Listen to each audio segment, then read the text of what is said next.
Hello po, mapagpalang araw po sa ating lahat. At bilang isang tao, napakahalaga po sa atin na kailangan meron po tayong ugnayan o meron po tayong relasyon sa ating Panginoon. Lalo na't alam po natin na siya po yung lumikha sa atin. Paano ba magkakaroon o paano magsisimula? Upang magkaroon po tayo ng bagong simula, kailangan po nating malaman yung mga mahalagang bagay tungkol sa ugnayan natin sa Panginoon. Ano ba yun? Number one, kailangan po nating malaman na iniibig po tayo ng Diyos. Iniibig po tayo ng Panginoon. Ang sabi nga po dun sa John 3:16, sapagkat gayon na lamang ang pag-ibig ng Diyos sa sanlibutan, kaya't ibinigay niya ang kanyang kaisa-isang anak upang ang sino man sa kanya'y sumampalataya ay hindi mapahamak kundi magkaroon ng buhay na walang hanggan.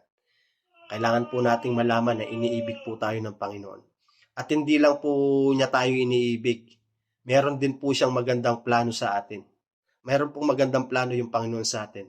Ang sabi po dun sa Jeremiah 29:11, sapagkat batid kong lubos ang mga plano ko para sa inyo, mga planong hindi ninyo ikakasama, kundi para sa inyong ikakabuti. Mga planong magdudulot sa inyo ng kinabukasan na punong-puno ng pag-asa. May plano po sa atin yung Panginoon. Dapat po nating malaman yan. Sa ating bagong simula sa relasyon sa Panginoon, kailangan po nating malaman na iniibig po tayo ng Panginoon at meron po siyang magandang plano para sa atin. Yun lamang po, at sa susunod ay ibabahagi ko pa po sa inyo yung mga mahalagang bagay tungkol sa ugnayan natin sa Panginoon. Maraming salamat po. God bless.